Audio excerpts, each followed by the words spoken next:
Hello नमस्कार। Welcome to English for everyone. My name is Ratanlal Sharma. आज मैं आपको कुछ डिटर्मिनर संबंधित और एडजेक्टिव के बारे में बताने वाला हूँ कि उनका प्रयोग हम कैसे करते हैं और कौन कौन से होते हैं। आइए शुरू करते हैं। आज हम शुरू कर रहे हैं, जैसे डिटर्मिनर है, डिटर डिटर्मिनर। डिटर्मिनर क्या चीज़ है? इसको कहते हैं निर्धारक। निर्धारक इसकी हिंदी होती है निर्धारक। डिटर्मिनर्स का मतलब होता है निर्धारक। ये क्या काम करते हैं इसके बारे में थोड़ा सा मैं आपको बताना चाहूंगा कि जो शब्द कर्ता को निश्चितता या उसकी सीमितता के बारे में बताते हैं, उन्हें हम डिटर्मिनर कहते हैं। जैसे कि शब्द जो है, अब ये कौन कौन से होते हैं, तो सबसे पहले देखना है कि सबसे पहले हम आपको बता दें जो शब्द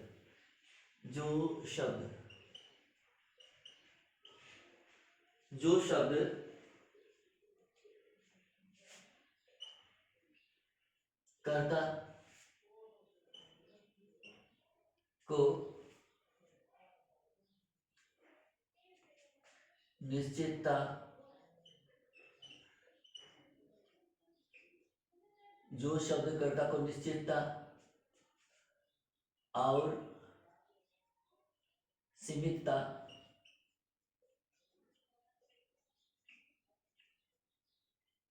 प्रदान करते हैं।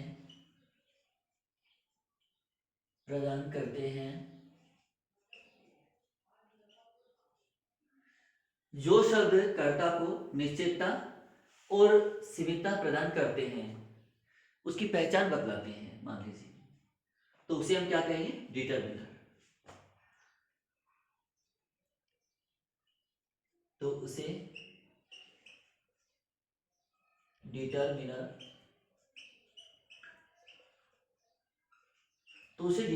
कहते हैं। तो उसे हम क्या कहते हैं? डिटर्मिनर। अब मान लीजिए हम यहाँ एग्जाम्पल के रूप में, अब ये डिटर्मिनर कौन कौन से हैं ये बता रहे हैं आपको, देखिएगा। डिटर्मिनर आप समझ रहे हो, एक तो जैसे कि आर्टिकल में आता है ए एन डी, जैसे आप समझे हो कि आर्टिकल जिसको कहते हैं आर्टिकल में क्या होता है? ए होता है, एन होता है, और ये इसका उच्चारण दै भी होता है, दी भी होता है। इसका उच्चारण जो है मैं आपको बता देता हूँ। दै होता है, छोटी दी होती है, और बड़ी दी होती है। दै तो तब इसको कहा जाएगा जब इसके बाद में जो नाउन आता है, नाउन के पहले हम दै का यूज करते हैं। तो नाउन की अगर मान लीजिए प्रारंभिक अक्षर अगर व्यंजन है, तो हम इसका उच्चारण क्या करेंगे? दै। अगर नाउन का प्रारंभिक अक्षर अगर स्वर है, वोवेल साउंड है, तो हम छोटी डी का उच्चारण करेंगे। अगर वो इसके बाद वाला जो नाउन है, वो नाउन नहीं बल्कि मान लीजिए एडजेक्टिव है, सुपरलेटिव डिग्री का एडजेक्टिव है, तो अगर मान लीजिए जैसे बेस्ट है, जैसे नियरेस्ट है, जैसे जैसे मान लीजिए कि नियरेस्ट है, जैसे लॉन्गेस्ट है, जैसे वाइडेस्ट है, जैसे हाइट, जैसे मान लीजिए उसको हाईएस्ट है, जैसे हैप्पीएस्ट है। तो ऐसे जो ईएसटी वाले जो वर्ड होते हैं, जैसे मान लीजिए अब गुड बेटर बेस्ट बेस्ट आ गया ना, तो इसे तो बेस्ट वाला जो शब्द होता है, ये कौन से शब्द होते हैं जिसके अंत में ईएसटी लगा होता है? ये वाले कौन से शब्द होते हैं? सुपरलेटिव डिग्री के वर्ड होते हैं ये। तो सुपरलेटिव डिग्री के वर्ड के पहले जो टीएचई लगाते हैं, इसका उच्चारण हमेशा दी रहता है, यानी बड़ी दी रहता है। तो आपको पता चल गया होगा दे कहाँ होता है और दी छोटी दी कहाँ होती है। दे होता है व्यंजन से पहले, छोटी दी होती है स्वर से पहले, और बड़ी दी होती है सुपरलेटिव डिग्री के पहले। तो ये आप ध्यान में रखिएगा। इसका उच्चारण तीन तरह से होता है। दा इसका उच्चारण होता नहीं है, दा कुछ भी नहीं होता। अब देखना है आगे, तो जैसे कि मान लीजिए अब ए है, एन है, और अब इसको दे कहिए चाहे दी कहिए, तो एक बार के लिए हम इसको दे कहेंगे। तो दे कह दिया, जैसे मान लीजिए अब जैसे मान लीजिए दिस है, दिस का मतलब ये है, जैसे दैट है, दैट मीनिंग वह, और जैसे अब दिस का बहुवचन क्या होता है, दीज होता है, ठीक है ना, दीज मीनिंग ये होता है। अब ए का मतलब क्या होता है, एक है, एन का मतलब क्या होता है, एक है, डी का टीएचई का इसका मतलब क्या होता है, ये ये वे, ये यह वह, ये वो, इस उस, ऐसे इसकी हिंदी बनती है। उसके बाद में दिस का मतलब यह होता है, ये डिमोस्ट्रेटिव प्रोनाउन के रूप में इनका हम यूज करते हैं, लेकिन फिलहाल जो है ये इसको हम डिटर्मिनर के रूप में देख पा रहे हैं। दिस है, दैट है, दीज है, दिस का बहुवचन दीज होता है। दिस का मतलब यह है जब एक चीज है तो दिस नजदीक में है तो, और अगर मान लीजिए नजदीक में कई चीजें दो या दो से अधिक है तो उसके लिए हम किसका यूज करेंगे, दीज का, दीज, दीज मीनिंग ये। अब जैसे मान लीजिए दूर, थोड़ी सी दूर है, एक चीज नजदीक में है, जैसे एक चेयर यहाँ पर है, एक चेयर थोड़ा सा दूर में है, तो दूर वाले चेयर को हम क्या बोलेंगे, दैट। अगर वो एक है संख्या में तो दैट मीनिंग वह हो जाएगा। अगर मान लीजिए अगर दो चेयर है वहां पर या दो से अधिक है तो हम उसको क्या बोलेंगे, दैट के स्थान पर दोज बोल देंगे, दोज चेयर्स, तो क्या बोलेंगे, दोज, तो उसका ये डिटर्मिनर से रह जाएगा दोज। अब दोज हो गया उसका। अब देखना क्या है कि वो दोज बन गया। अब इसके बाद में जैसे अब प्रोनाउन में अब आते हैं, वैसे प्रोनाउन के ही या फिर पजेसिव एडजेक्टिव कह लीजिए, ठीक है ना, तो ये भी डिटर्मिनर में आते हैं। तो इसको जैसे मान लीजिए माई है, जैसे अवर है या योर है, ठीक है, समझ पा रहे हैं, योर, अवर, अवर मीनिंग क्या होता है, माई मीनिंग क्या होता है, मेरा, और अवर मीनिंग क्या होता है, हमारा, योर मीनिंग क्या होता है, तुम्हारा या आपका। और जैसे मान लीजिए हिज, हिज मीनिंग उसका, और हर, हर मीनिंग भी उसका, तो हर हिज होता है पुल्लिंग के लिए, यानी कि लड़के के लिए, और लड़की के लिए सी, यानी हर, हर लगाते हैं, हर का मतलब उसे होता है, और हिज मीनिंग भी उसे, लेकिन ये लड़के के लिए लगता है और ये लगती है लड़की के लिए। उसके बाद में मान लीजिए यानी स्त्रीलिंग के लिए। उसके बाद में अब आते हैं, अगर वो बेजान वस्तु है तो इट्स लग जाएगा, ठीक है ना, तो इट्स यानी इसके या उसके। इसके बाद में अब देखना क्या है कि THEIR, डियर, ये क्या है कि ही सी इट का बहुवचन में आता है, तो ये क्या है, डियर, डियर मीनिंग उनका, तो ये क्या है, डिटर्मिनर है। इनका यूज भी हम इनके साथ में करते हैं। इसके अलावा जैसे मान लीजिए अब मच है, जैसे मान लीजिए मच, MUCH, मच है, सम है, ठीक है, समझ पा रहे हैं, सम और मच, मच क्या है कि मात्रा बताने के लिए अधिक, ठीक है ना, मच का मतलब अधिक होता है, और सम क्या है कि ये काउंटेबल भी है अनकाउंटेबल भी, दोनों में जाता है ये, लेकिन हम यहाँ जो है ये हम जिस ये असम का यूज है दोनों तरफ देख सकते हैं, काउंटेबल और अनकाउंटेबल नाम के लिए हम इसका यूज कर सकते हैं। तो फिलहाल ये सम का मतलब क्या था, कुछ। अब इसके बाद में जैसे ए लॉट ऑफ आ जाता है, ए लॉट ऑफ है, ये भी डिटर्मिनर है, समझ पा रहे हैं, तो ये भी हो गया। इसके बाद में जैसे मान लीजिए अब मच का, मच मात्रा दिखानी तो मच हो जाएगा, मच है, ये मच का दूसरा रूप क्या होगा, मोर, ये मच मोर मोस्ट, तो अब क्या होगा, मोर भी इसके साथ में डिटर्मिनर ही है। अब ये चीज जितने भी हैं ये सब के सब डिटर्मिनर हैं, तो आप समझ पाइए, और भी इतने नहीं है और भी काफी हैं, तो ये सब क्या है कि डिटर्मिनर कहलाते हैं, ठीक है ना, ये सब डिटर्मिनर कहलाते हैं। अब इनका यूज कहाँ करते हैं, कब करते हैं, इनका यूज हम संज्ञा के पहले करते हैं। किसके पहले करते हैं, संज्ञा के पहले। तो अब क्या करते हैं कि इनके पहले, अब जैसे मान लीजिए अगर हम कुछ इस तरह से इनको लेते हैं कि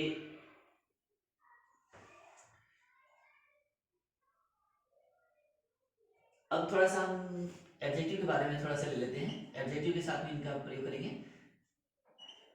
एडजेक्टिव, एडजेक्टिव का क्या मतलब होता है, विशेषण, क्या मतलब होता है, विशेषण।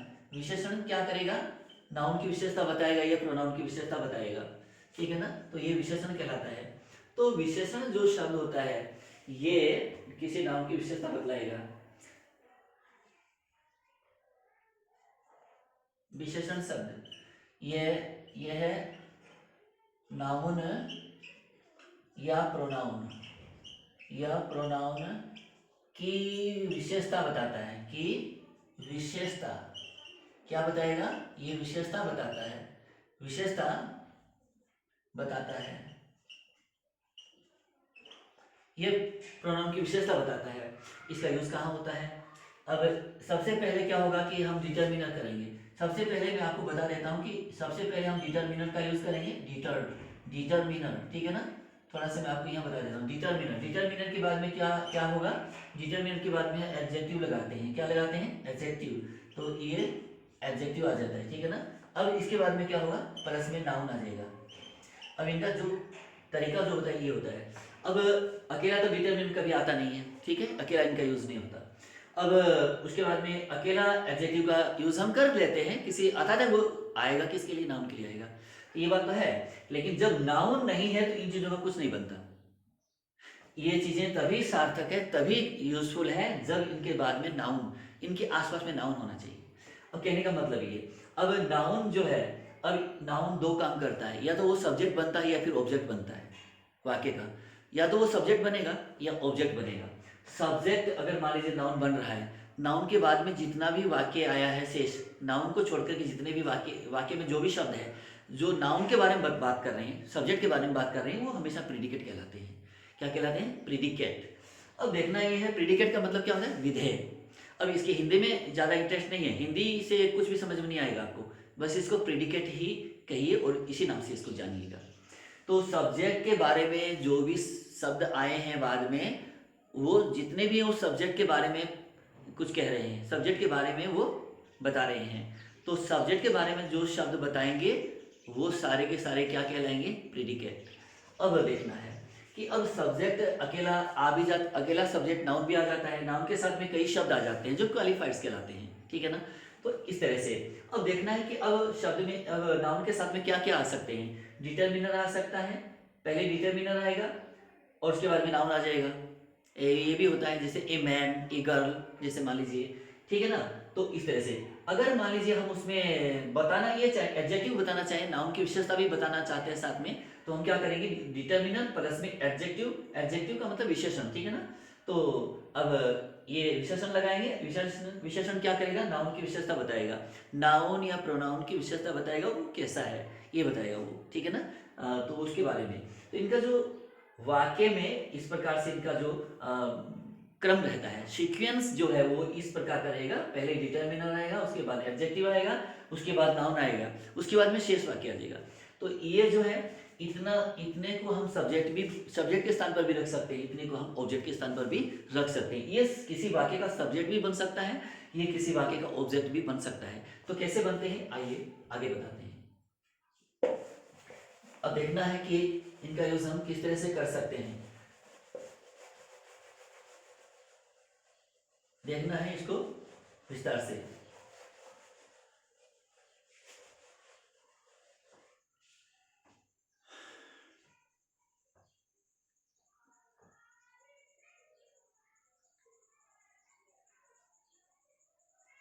जैसे मान लीजिए यहाँ एग्जाम्पल देख रहे हैं, एग्जाम्पल देख रहे हैं, ये एग्जाम्पल है।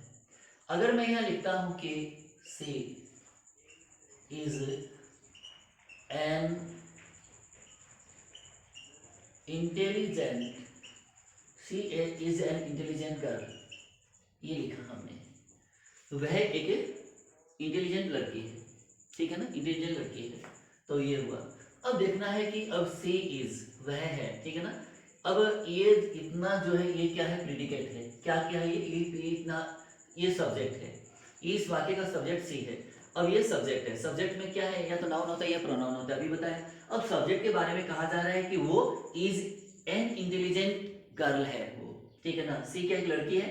अब वो उसके बारे में कहा जाए वो कैसी है, इज एन इंटेलिजेंट, वो एक इंटेलिजेंट गर्ल है, लड़की है। तो अब कहा गया, तो अब क्या क्या आ गया, अब ये तो है हेल्पिंग वर्ब, ठीक है ना, ये वैसे हेल्पिंग वर्ब नहीं है बल्कि ये मेन वर्ब का काम कर रहा है, ठीक है ना। हेल्पिंग वर्ब तब होता है जब आगे आईएनजी वर्ब हो, ठीक है ना, आईएनजी वर्ब नहीं है तो ये मेन वर्ब खुद ही अपने आप में एक मेन वर्ब है। तो ये लिंकिंग वर्ब भी होता है और ये मेन वर्ब है, आप देखना है। तो ये सब्जेक्ट है, ये आपका मेन वर्ब है यहाँ। एन ये क्या है, एन क्या चीज है, एन क्या चीज है यहाँ, एन है डिटरमिनर, डिटर, ठीक है ना, एन क्या है, डिटर है, डिटरमिनर है। और यहाँ इंटेलिजेंट क्या चीज है, एक एडजेक्टिव है, तो एडजेक्टिव है ये, ठीक है ना, एडजेक्टिव विशेषण है ये विशेषता बताएगा। और डिटरमिनर ये क्या है, निर्धारक है ये, यानी कि संज्ञा के बारे में बताना चाहते हैं ये कुछ। तो संज्ञा कितनी है, वो एक है, तो ये एक बता दिया कि एन है वो, ठीक है ना। इंटेलिजेंट है तो बुद्धिमान है, तो ये क्या है, लड़की की विशेषता है कि वो बुद्धिमान है, ठीक है ना, एडजेक्टिव हुआ, लड़की की विशेषता बता रहा है। अब ये क्या है, नाउन है। अब ये इसको हम क्या कहेंगे, नाउन। ये नाउन कौन सा है, कॉमन है, कौन सा है ये, कॉमन, COMMON, कॉमन नाउन है ये, तो खास करके अगर हम कॉमन करने, अब इस समय मान लीजिए हम इसको ज़्यादा विस्तार से नहीं लें, सीधा अगर नाउन कहते हैं तो भी काम चलता है, ठीक है ना। और ये नाउन है और ये नाउन का मतलब क्या हो, संज्ञा। अब देखना क्या है कि इनका इस तरह से यूज हुआ, तो अब ये चीजें आप समझ पा रहे हैं। तो सबसे पहले क्या आएगा, डिटर्मिनर प्लस में एडजेक्टिव, डिटर्मिनर प्लस में एडजेक्टिव और एडजेक्टिव प्लस में नाउन हुआ। तो ये जो है ये पूरा क्या कहलाया, ये पूरा का पूरा क्या कहलाया, ये कहलाया प्रीडिकेट। प्रीडिकेट किसका है, ये सी का प्रीडिकेट है, यानी ये सारे शब्द मिल करके इस सब्जेक्ट के बारे में कुछ कह रहे हैं, तो इसके बारे में जो कहेगा वो प्रीडिकेट कहलाएगा। क्लियर हुआ। आगे देखिए, अब जैसे मान लीजिए मैं दूसरा सेंटेंस यहाँ आपको समझाने वाला हूँ। तो इसमें जैसे कि अब अगर मैं कहूँ कि he is a good boy, अगर आप मान लीजिए इन चीजों को समझते हैं फिर आपको आगे बनाना कोई कठिन नहीं है, सरल लगेगा। अब ए क्या है, ये डिटर्मिनर है, डिटर्मिनर है, ठीक है ना, समझ पा रहे हैं। गुड क्या है, एडजेक्टिव है, ये एडजेक्टिव है। बॉय क्या है, नाउन है, ये समझ पा रहे हैं, ये नाउन हुआ। नाउन मीन संज्ञा। तो डिटर्मिनर प्लस में एडजेक्टिव प्लस में नाउन, ये समझ में आ गया आपको। और ये क्या हुआ, मेन वर्ब है और ये हो गया सब्जेक्ट वाक्य का। तो पूरा का पूरा यहां से लेकर के इतना जो है ये क्या है, प्रीडिकेट है, और ये क्या है, ये नाउन है। यानी कि नाउन का स्थान किसने ले रखा है फिलहाल, प्रोनाउन ने। लेकिन है तो ये नाउन का स्थान, लेकिन नाउन या प्रोनाउन के बारे में जो कहा जाएगा, जो शेष वाक्य के अंदर जो कुछ उसके बारे में कहा गया है वो क्या है, पूरा का प्रीडिकेट कहलाएगा। और प्रीडिकेट में जरूर, अब पूरे वाक्य को हम सब प्रीडिकेट कह रहे हैं, लेकिन प्रीडिकेट में भी अलग अलग हिस्से हैं, सबके अपने अपने रोल है, अपनी अपनी भूमिकाएं हैं। अब इसका अपनी भूमिका है, ए अपना भूमिका कर रहा है, गुड अपना कुछ बता रहा है, और बॉय जो है वो अपना कुछ बता रहा है, सबकी अपनी अपनी अलग अलग भूमिकाएं हैं। तब ये एक पूरा सेंटेंस बनता है, तब ये एक वाक्य बनता है। तो इस तरह से आप छोटे छोटे वाक्यों के बारे में, आप इन चीजों के बारे में जब समझ जाएंगे ना, फिर आपको वाक्य बनाना बहुत ही सरल लगेगा, आसान लगेगा, बिल्कुल। अब आगे देखते हैं। तो समझना काफी आसान है इन चीजों को। अब जैसे मान लीजिए अगर मैं आगे लिखता हूं कि, अब थोड़ा सा मैं आगे आपको 2 नंबर में बता रहा हूं कि अब एडजेक्टिव का हमने कहाँ यूज किया, एडजेक्टिव का यूज किया हमने नाउन के ठीक पहले, और उससे पहले हमने किसका यूज किया, डिटर्मिनर का। आप समझ पा रहे हैं, बिल्कुल।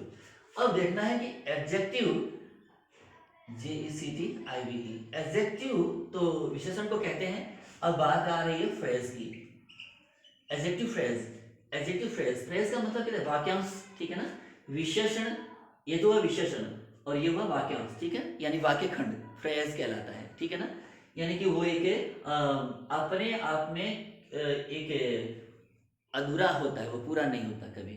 फ्रेज वो कहलाता है, फ्रेज किसी वाक्य का एक छोटा सा भाग होता है, वो उस के बारे में कुछ बताता है, लेकिन अपने आप में एक पूर्णता लिए हुए नहीं होता, यानी वो फ्रेज कहलाता है। वाक्य खंड है, वो किसी वाक्य का एक टुकड़ा है जो उसके बारे में बता रहा है, उसके साथ लगेगा तो कुछ अच्छा लगेगा वाक्य, अगर नहीं है तो वो वाक्य खंडी है, फिर वो पूरा अर्थ नहीं दे रहा है, यानी उसमें जो सेंस है वो इनकम्प्लीट रहता है। चलिए आगे बढ़ते हैं। अब ये क्या है, एडजेक्टिव फ्रेज है। अब एडजेक्टिव फ्रेज के अंदर हम, जैसे कि मान लीजिए अब मैं यहाँ लिखूं कि, एक उदाहरण दे रहा हूं मैं यहाँ आपको, कि जैसे मान लीजिए अगर मैं लिखूं the park, the park, park का मतलब उद्यान यानी बगीचा, the park that is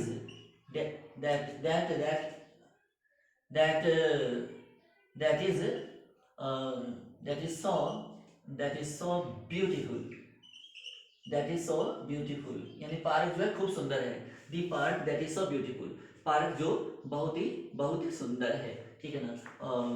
sheets, sheets कहाँ पर स्थित है वो, sheets in the middle, in the middle, MIDDLE, in the middle of the city, वो शहर के बीच में स्थित है, ये कहना चाहते हैं, ठीक है ना। अब बात क्या आ रही है, अब देखना है कि दी पार्क, नंबर 1 में आपको एक अलग अलग समझा रहा हूं, ध्यान से देखिएगा।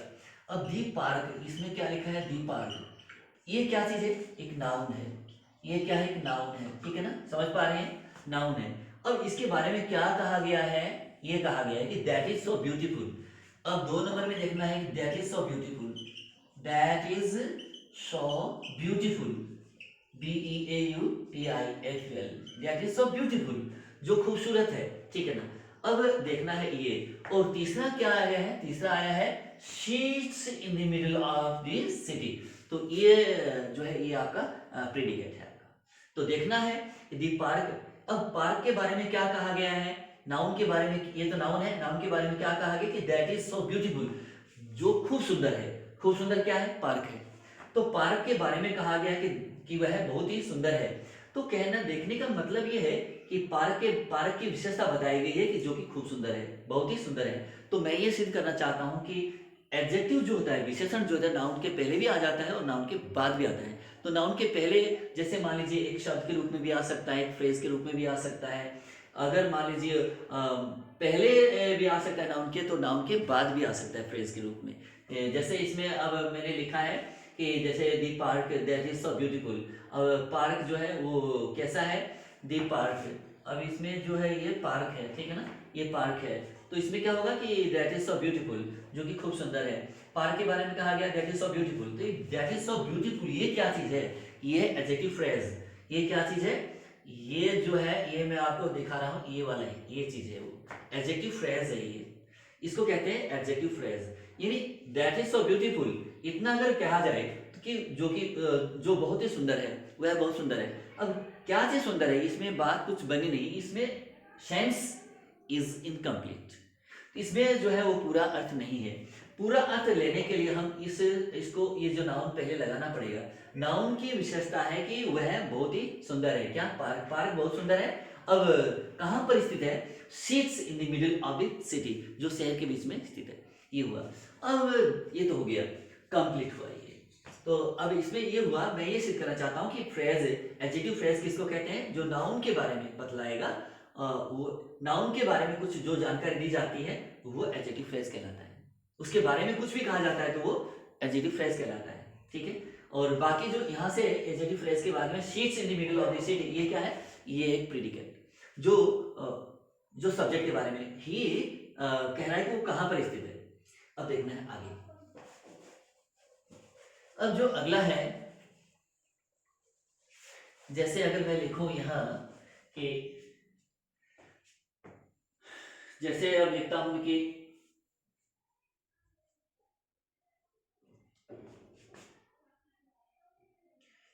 दी garden,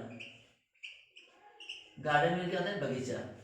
the garden that is, अब देखना है कि गार्डन के बारे में कहा जाए, that is very beautiful, that is very beautiful. अब वेरी ब्यूटीफुल, ठीक है ना।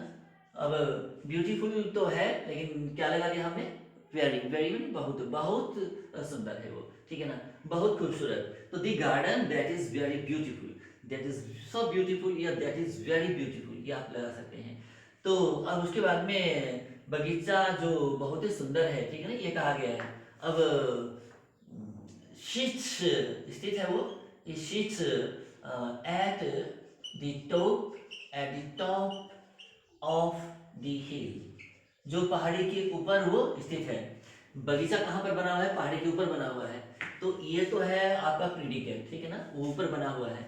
बगीचा कैसा है, that is very beautiful, that is so beautiful, ये कहा गया है। तो अब ये चीज है। अब नाउन के बारे में कहा गया दी गार्डन, ये दी गार्डन, अब इसमें मैं अलग अलग आपको बता रहा हूँ। दी गार्डन क्या चीज है, दी गार्डन, दी गार्डन क्या है, एक आपको समझने की आवश्यकता है। दी गार्डन क्या है, नाउन है, ये हुआ नाउन। अब दैट इज वेरी ब्यूटीफुल, या दैट इज सो ब्यूटीफुल, या हम सो भी लगा सकते हैं, वेरी भी लगा सकते हैं। तो ये जो भाग है, ये क्या कहलाता है, ये कहलाता है adjective phrase, adjective phrase, PHRASE, adjective phrase, ठीक है नी, विशेषण वाला ये जो है वाक्यांश है, विशेषण वाला वाक्यांश है, ये आपको देखना होगा। तो एडजेक्टिव फ्रेज कहलाएगा। तो इस तरह से हम स्पष्ट करते हैं। तो seats at the top of the हिल, ये लिखा है हमने। तो ये क्या है कि ये आपका प्रीडिकेट हो जाता है, ये प्रीडिकेट है, ये प्रीडिकेट, प्रीडिकेट, ये प्रीडिकेट है, आपको ध्यान में रखना होगा। अब इसके अलावा जैसे मान लीजिए अगर हम देखते हैं आगे, अब अगर हम आगे लिखते हैं फ्रेज के बारे में, अगर हम मान लीजिए आगे लिखते हैं कि some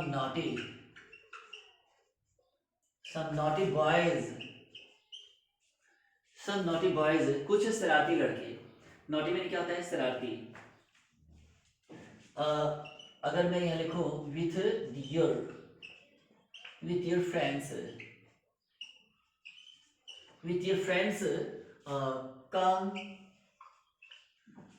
कम देयर, ये हुआ। अब कम देयर ये क्या है? प्रेडिकेट। ये क्या है? प्रेडिकेट। ये साफ है, क्लियर हुआ, ये प्रेडिकेट है। अब सम ये क्या है? आपका डिटरमिनर।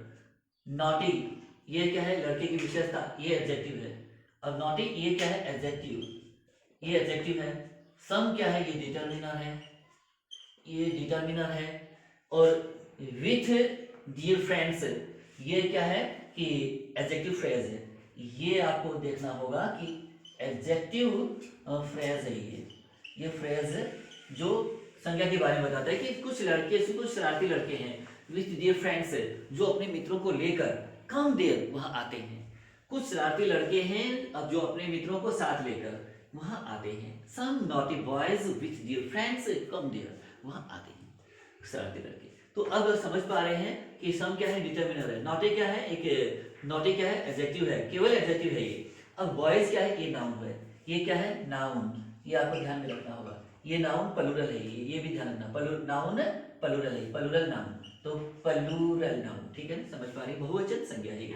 उसके बाद में और ये कॉमन नाउन है, वैसे कॉमन नाउन प्लूरल में है। विथ योर फ्रेंड्स, अब ये इसकी फ्रेज है, विशेषता बताया जा रहा है कि लड़के जो शरारती लड़के हैं इनके बारे में कहा गया है। क्या कहा गया? विथ योर फ्रेंड्स, जो अपने मित्रों को साथ लेकर, इनके बारे में कहा गया कि इनके बारे में कहा गया कि वो अपने मित्रों को साथ में लेकर के कम देर वहां आते हैं। तो कम देर क्या हुआ? एक प्रेडिकेट। तो आज का ये वीडियो आपको कैसा लगा? आप अधिक से अधिक मेरे वीडियो को शेयर कीजिए। Thank you so much for watching this video.